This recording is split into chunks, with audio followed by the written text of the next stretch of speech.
All right, you're now tuned into another episode of the Hip Hop Uncensored podcast, but a special edition on Fridays, 7 p.m. Financial Fridays, man. As you know, I'm the host, the owner of Hip Hop Uncensored, and sitting across from me is my co-host. What up? What up? It's your man Sam, and CEO of Viral Hip Hop News. We're in the building this Friday. We used to do this a couple months ago. Yeah, man. Go live on Friday. We back in the building, doing it again with our brothers, Darren Marion, Rattel CEO, Rattel SEO, CEO, Right, same thing. Rattel SEO.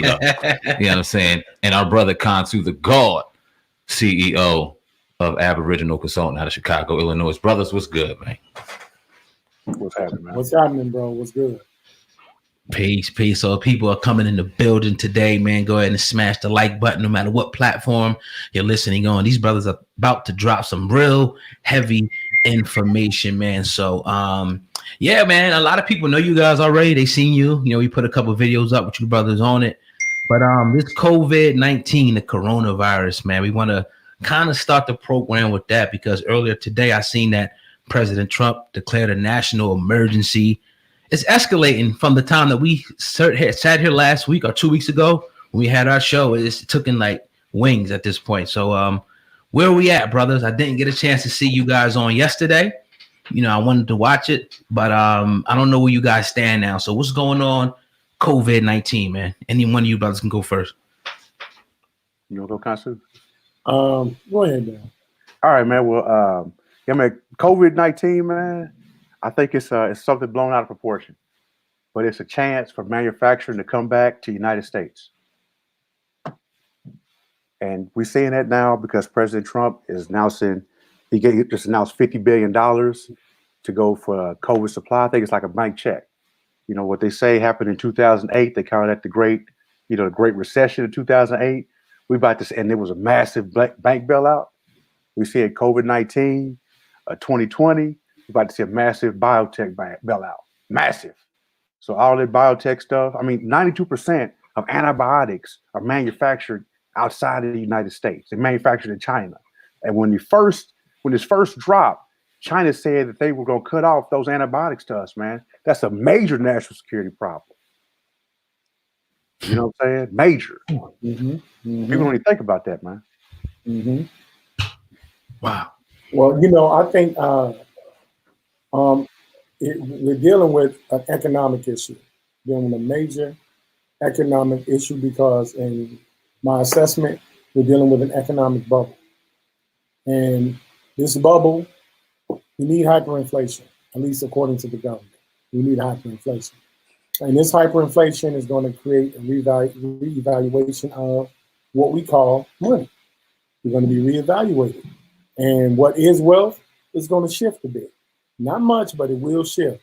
So wealth is going to change. So with this whole virus thing, it is an opportunity to reevaluate money. And that's why our government is constantly printing up money at an alarming rate. We printed almost $1 trillion last month in money, yet we are trillions of dollars in debt.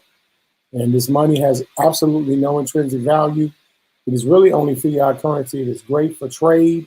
People are still willing to trade for the US dollar, but that window is getting smaller and smaller. Now with this coronavirus happening, it is putting much more strain on the US dollar and of course, the world distribution of it, and not including inflation. Inflation is acting kind of, advantageous for us up front, but on the back end, our ability to have financial integration and width outside of height is going to be different. It's going to be different now. I'm not talking doomsday. I'm just telling you that wealth is going to shift because of this virus. Yeah.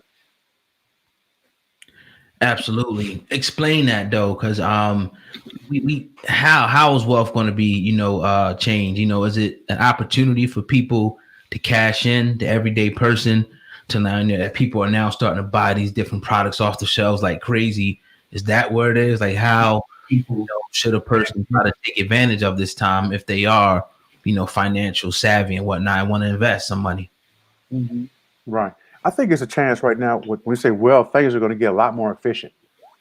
So a lot more efficient. People who, if you were in a business where let's say you made like I looked at a thing last night on how to make hand sanitizer. Well, one of the main ingredients to make your own hand sanitizer is essential oils. Well, I know a lot of people that sell essential oils, so that's going to be a transfer of wealth from people who didn't have essential oils, people who needed them, to now purchase those things. With we are on the petrodollar, so when we see gas prices drop, we're going to see how the dollar is traded, overall. So gas prices drop here, somebody is winning on this other side. So the income, discretionary income, and that money is changing hands and going somewhere. Whose hands is going to? E-learning. My kids are now they now got 2 weeks extra off of school. Well, not really extra, but they're going now on e-school. So let's say if you have an online and e-learning platform, bam, that's a great chance to be on the other side of catching that other side of that wealth. Now, educational system, major educational system will be buying into the e-learning process to show they can work. That's right. That's right. And when I say a shift, it's exactly what Darren is talking about. The reevaluation is we're not going to get rid of money completely. You hear this thing about money is going to be gone completely. Our economy is very strong. We had the Dow drop almost 5,000 points in the last week or so, and it bounced up 1,000. That's going to level out. We're not in that kind of danger. What I'm talking about is the ability to create wealth and perpetuate it. What I'm talking about is investing. Your rate of investment versus or juxtaposed to your rate of return. So that means knowing how to hedge the hyperinflation, knowing how to hedge it. That means going and diversifying your portfolio, just like Brother Darren is talking about. Even when it is talking about taking advantage of a scarce source like hand sanitizer, taking advantage of that, because in economics it's all about scarcity, and we have the ability at an independent rate to take advantage of the scarce source. And when doing that, we can diversify our financial portfolio. Blockchain, it's going to be great to invest in blockchain right now. The currencies are discretionary, but that blockchain technology is something to really, really look into. And it's a strong thing. When we talk about the stocks, we talk about options, we talk about put options and insurance and bonding. It is a great time to get a discount on those type of option stocks. So if you're just financially astute, you're able to see the trend and the flow and the necessary need for these kind of things to happen. This is what makes, economics flow. It's what makes society run. So it's really a great opportunity to attach oneself to wealth, and not including real estate. Real estate has always been consistent. They call it a real estate crash, but that's a whole nother show. That's really dealing with fair market value and literally the public's opinion of what's valuable in real estate. But real estate is a great investment as well.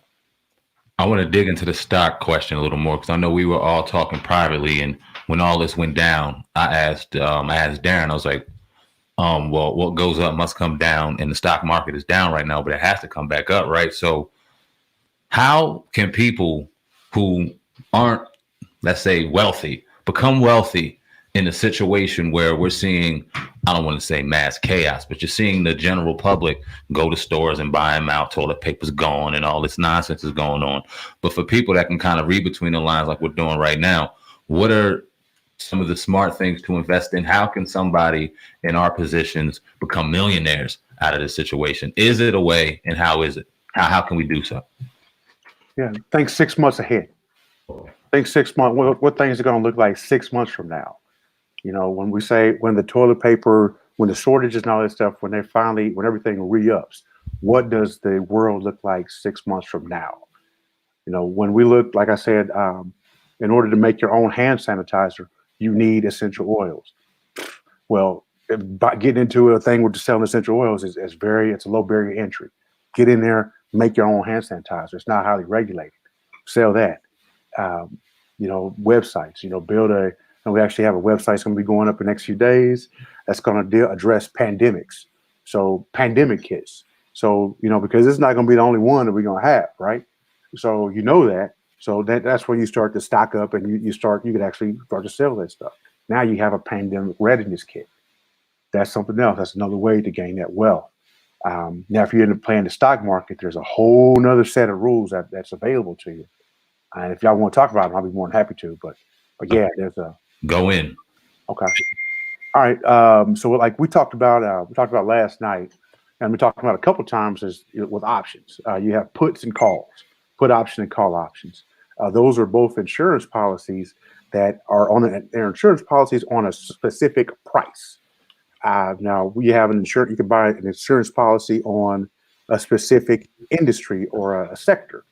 So like right now, something I'm looking at, and it's just me I'm looking at, is I'm looking at biotech.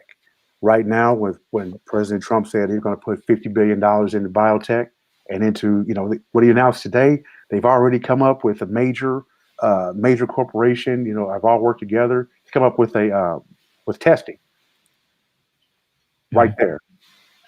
You know what I'm saying? That money is going into testing. That money is going into biotech. What are those companies that are going to be doing that testing? What are those companies going to look like? Then you could go a dollar cost average buy into those companies using like Share Builder, Share Sale, and that lets you buy in a little bit at a time. But if you want to really look at it kind of the longer play and how you could get in it, you're always going to make more money when you're selling a good as opposed to buying a good. So look to what goods you can sell.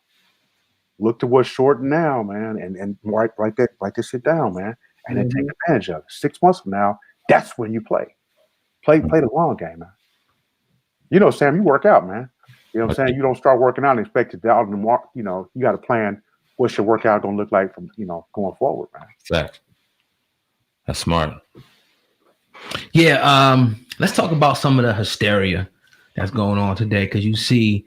That's to bring it kind of down to the, that's like boss talk right there. You know what I mean? But to the everyday people now who are running to the stores, getting the toilet tissue, things are getting shut down now. Gyms are shutting down. People ain't working no more. What is this going to mean to the everyday person that ain't got the money for the stocks, that ain't talking about flipping money, but just living paycheck to paycheck?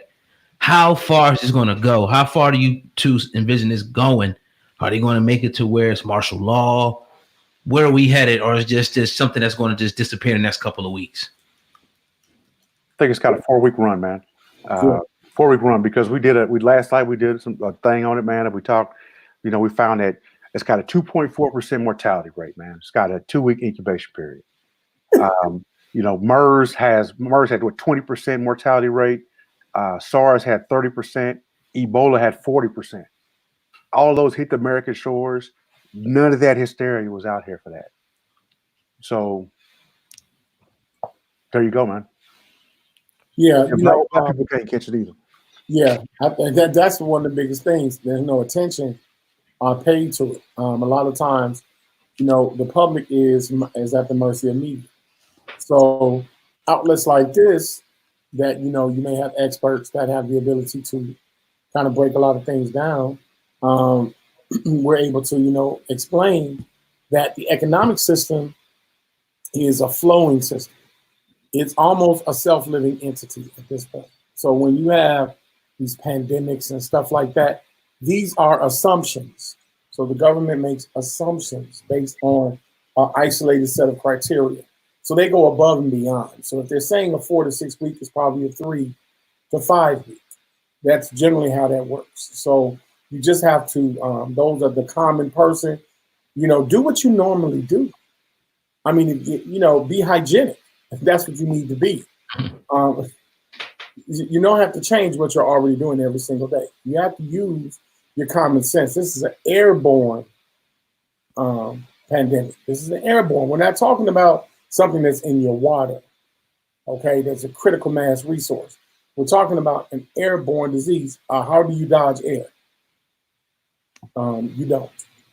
So you have to, boost your immune system, stay aware, and understand the actual potential of threat. This coronavirus, this is the year 19 coronavirus that we're talking about. This virus is over 20 plus years old. We've been subject to it for many years. Fortunately, our immune systems are miraculous things.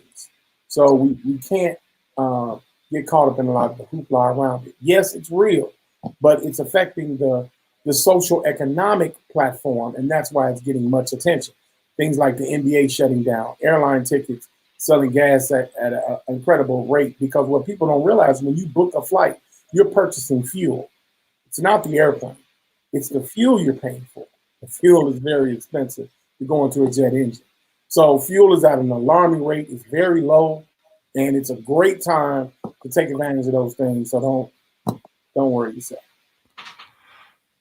Let me ask you guys about this. Now, we talked a couple of times, God and I, about, all right, what does this mean for us and what does this mean for the future, right? And it seems like they're kind of playing a game like, all right, this is a game of chess and we're going to see how far we can go in this game to set it up for the future, like you were kind of alluding to with stocks, Darren.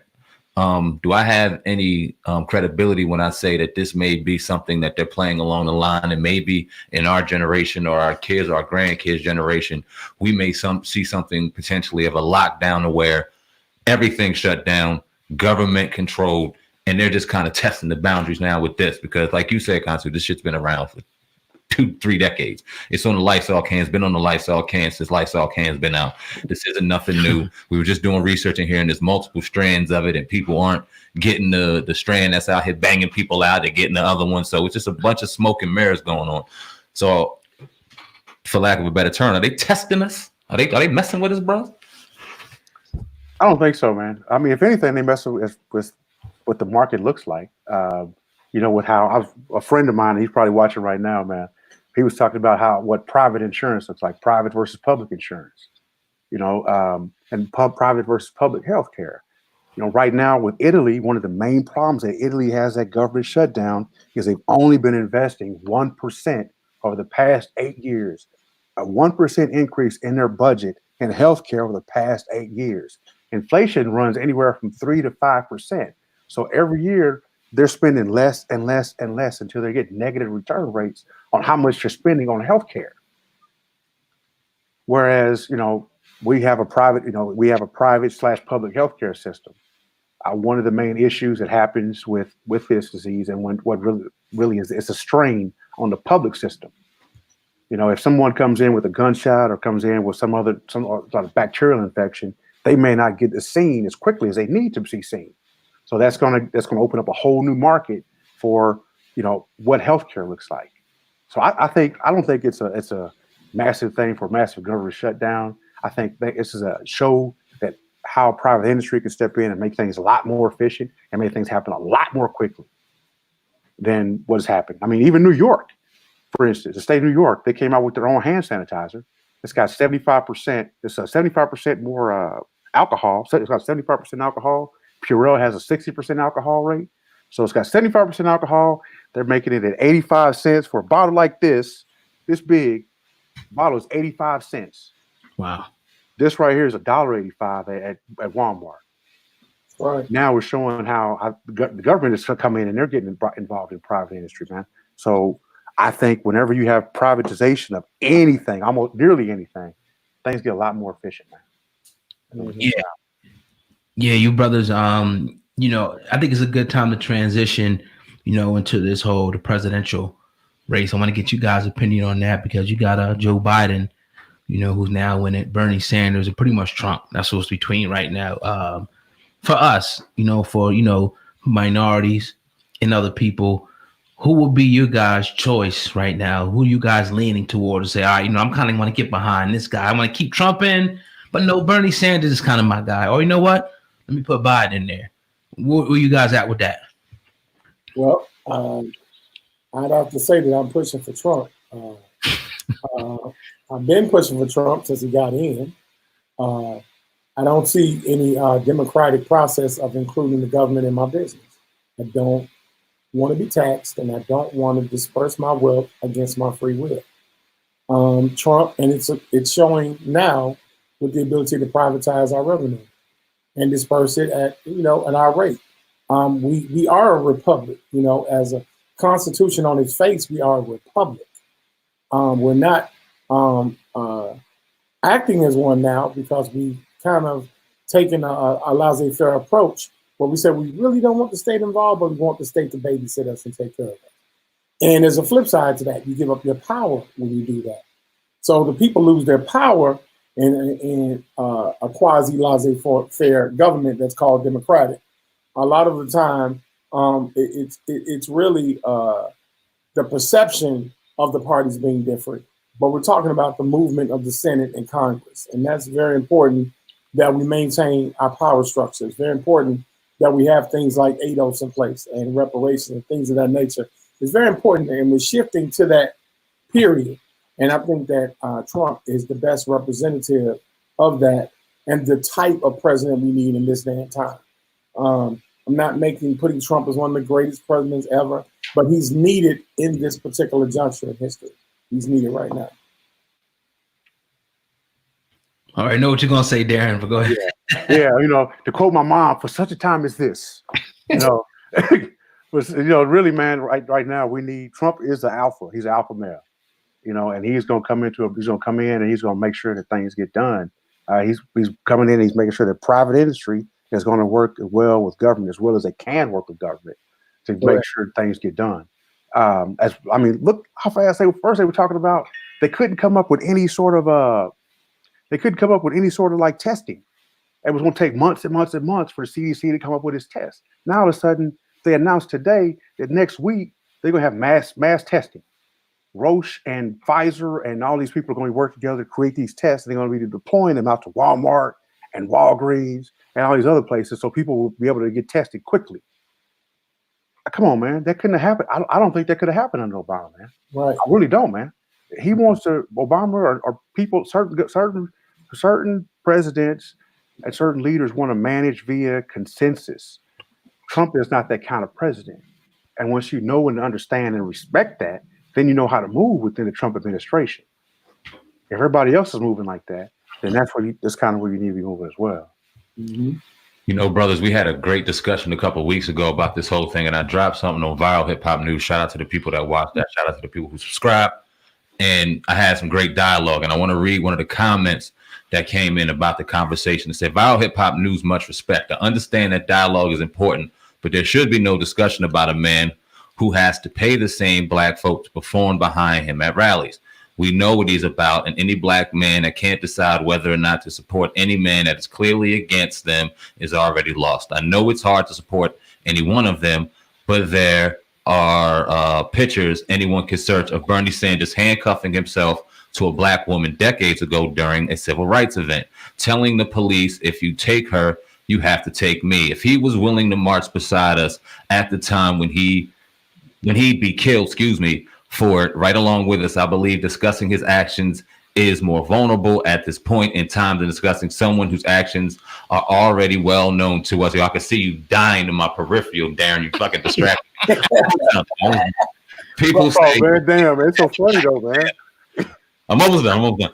People say no candidate has a black agenda. Well, there's only one candidate that has displayed his willingness to die in the street with us. And I think that action alone, whether in the 60s or today, deserves more of a discussion than a man like Donald Trump. His agenda is, or at least was, to further our agenda. If it's between him and the rest, I'd rather have a discussion about the man who was out there with our grandparents. Shout out to Grow Green. This was a week ago. Bernie, I was thinking that we would be together, and if we had this political conversation, I'd bring this up to you, brothers. Your rebuttal is, please, the floor is yours.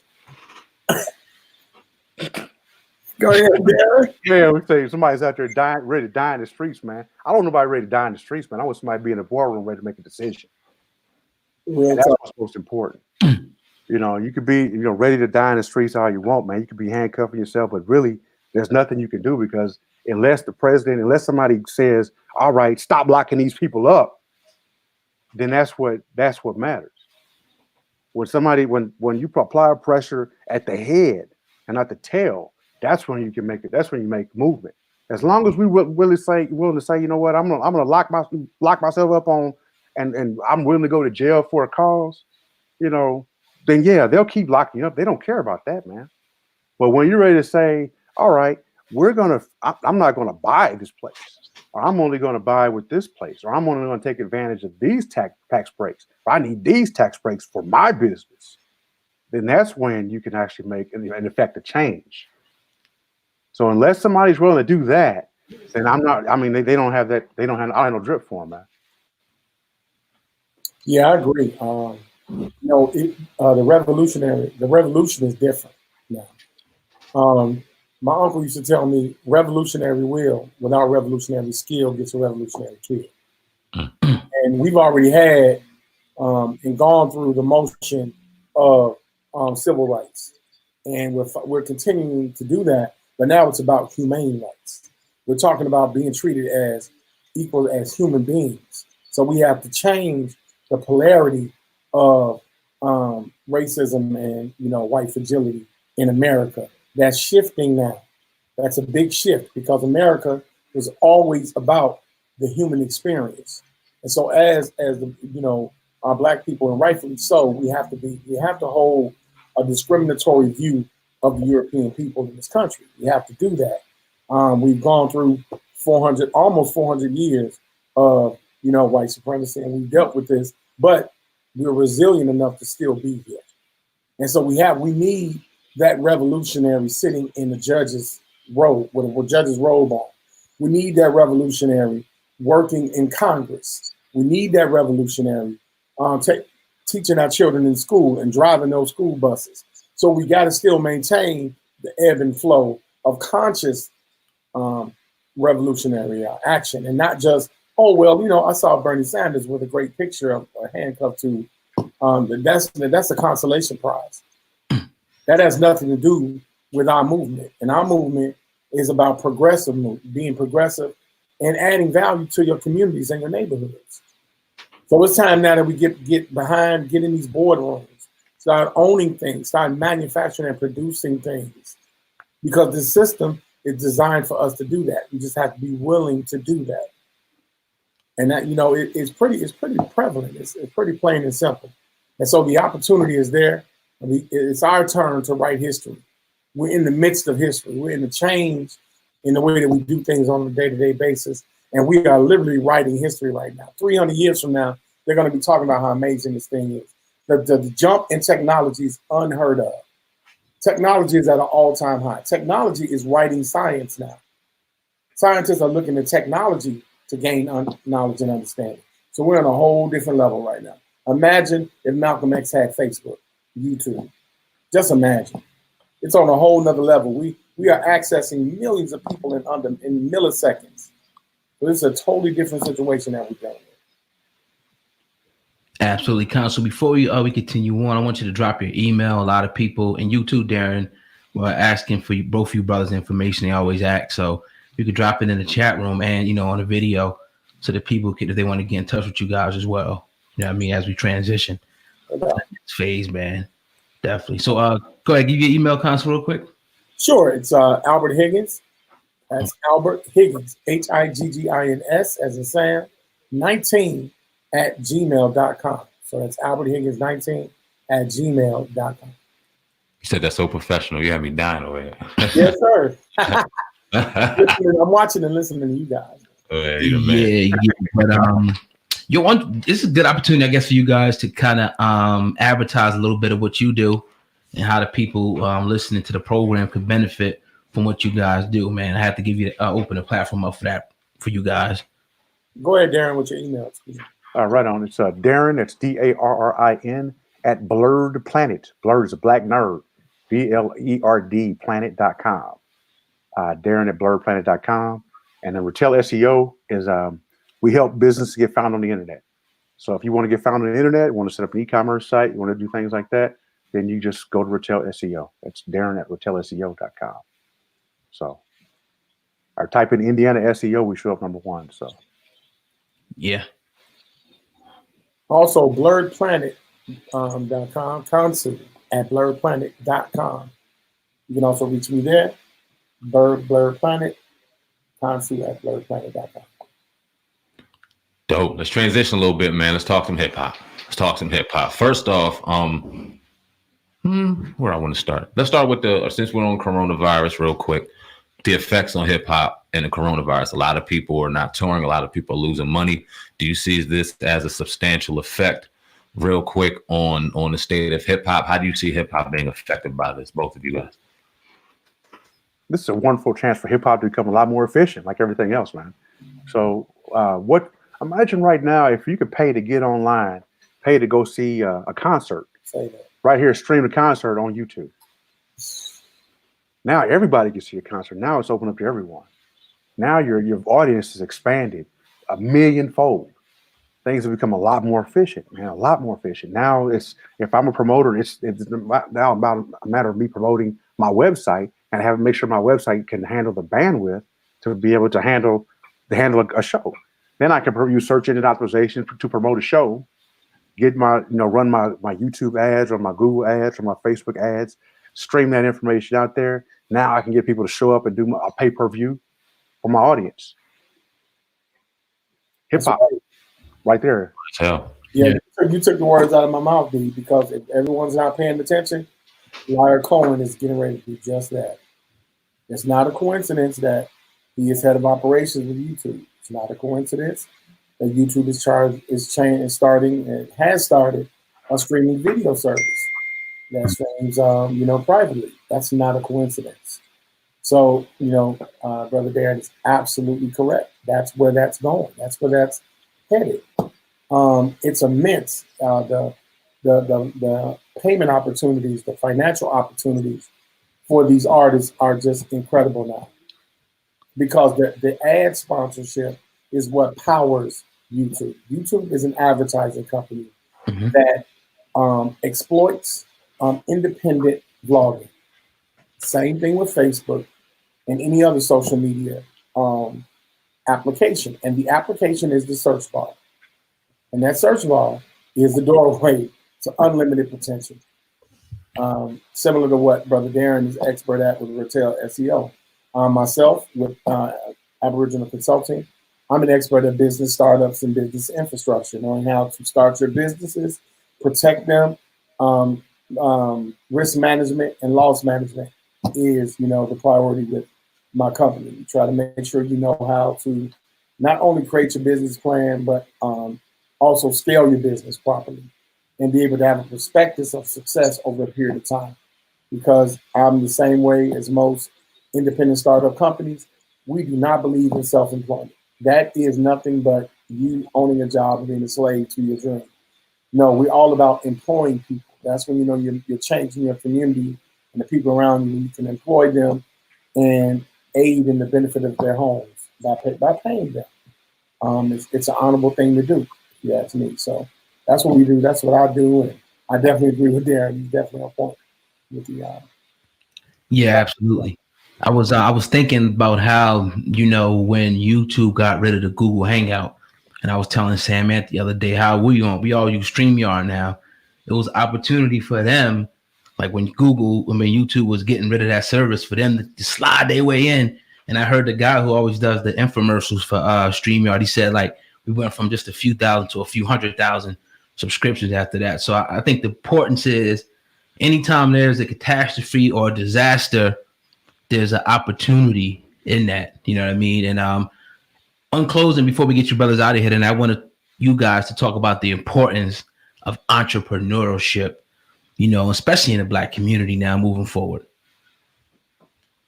What you just said, oh man, that's capitalism. That's the exact definition of capitalism. When things, when the fire burns everything down, you got to have somebody come in. You're gonna pay somebody to come clean up the mess. That's capitalism, man. So look 6 months from now what the long play is.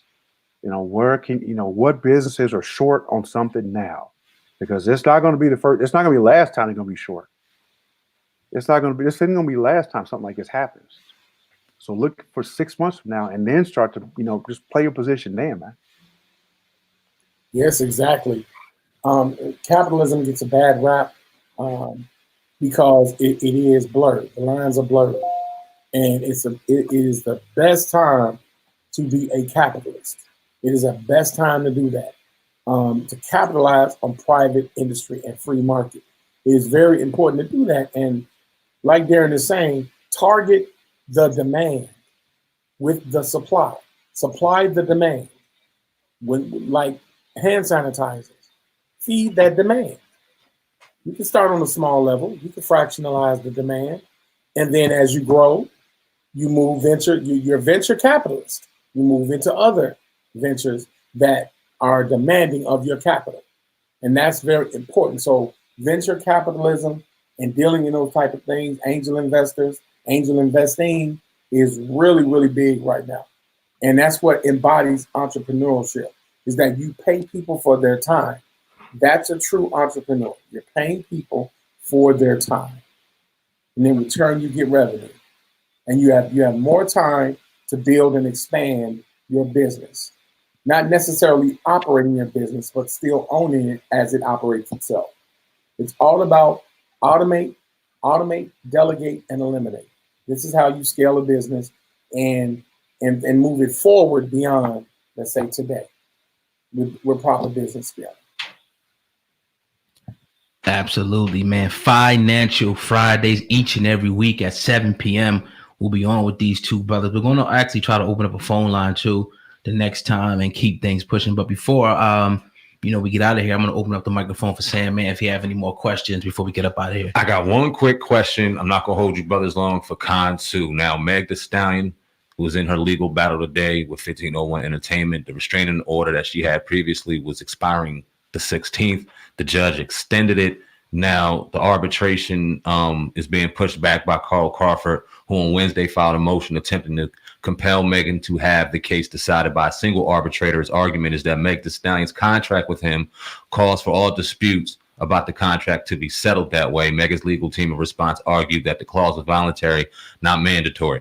Real quick, Khonsu, break down some of this legal mumbo jumbo we hearing, non-emotion, all facts like you do best. Let us know what's going on with this situation. Megan is bitten off more than she can chew. And it's not 1501's fault at all. She knew very well, much so, that she was being exploited. She knew that. You're a musical artist, and this person is investing money to distribute you worldwide. And then all of a sudden now you lose the memory of the fact that you were using your masters and everything else as leverage. Because all of you took a shot. You might become famous and you might not. However, the upfront money was already spent. Megan didn't spend any of her money to become famous. And Megan the Stallion, she didn't do that. 1501 did. And I think that at the end of the day, she should obligate her contract. I understand that these contracts are not fair. But how many times, I think we talked about this with the 360 deal. How many artists know this and still run to labels? They know it, but they say, you know what, I'm going to be different. Or you know what, I'm smarter than everyone else. Or you know what, all I'm concerned with is my music. No, this is a business. It's the music business. Have you set up your LLC? Have you set up your board? Do you have all the necessary steps in place to limit your liability? Do you have your LLEs in place? Do you have a holding company in place to hold and protect your assets? If she would have had a holding company in place, this wouldn't even been happening. If she would have had, our publishing would have been protected had she not been willing to give it up for a gamble. It worked. She got lucky. Becoming a music, let me make this clear. Becoming a star in music is more rare than making it to the NBA. I want everybody to know that. Because you have to be a successful musician already makes money. She could have easily worked. Usually the work shift for a musician is Wednesday night to Sunday morning. Generally $300 to $400 a night when you are popping. When you're traveling, you're going to these small venues, you'll get anywhere from $300 to $400 a night. But you're making $3,000 a week. Mm-hmm. That's pretty doggone good. Okay? So now, flip that. You're a professional at the same time. Now you have a marketing company behind you pushing this engine. So now you got promoters, you got advertising agencies like radio stations, YouTube, Instagram, you got all this stuff. You got ads buying into your hype. Well, you're making money 10 times what you're making. If you don't have that team in place, you will be exploited in a negative way. You're not an overnight sensation. There's no overnight sensation in the music business. It's a calculated risk. It's not a risk. It's a calculated risk. There's a big difference. And unfortunately for Megan, I can only implore her as, hey man, good luck, keep hanging in there, keep your music going. But she signed the contract and she knew it. Come on, man. She knew it. She knew what she was getting into. What do you see Rock Nation now? I know we talked about it briefly, but for the people who didn't, see the last episode that we did, Rock Nation, are they dirty in this? Are they being sleazeballish in this as well? Because it's almost like we talked about, they kind of coerced her to move this way, and they got, the injunction in court for her to put out her music. But the music, like Sandman said, when you look on Tidal, still says 1501 Entertainment under the music she's putting out. So Rock Nation, where do they stand, Khonsu? Let's reiterate that again for the people. Rock Nation is a management company.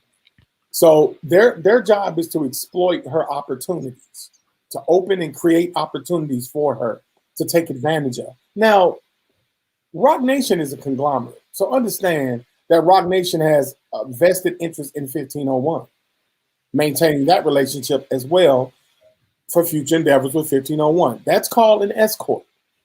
So you have a company that is annexed with an S corp, and they fill out an LLP. They got an LLP going on. They got a limited partnership somewhere in this deal. So Rock Nation is looking out for Megan's best interest while maintaining her integrity, because she has to maintain her business integrity.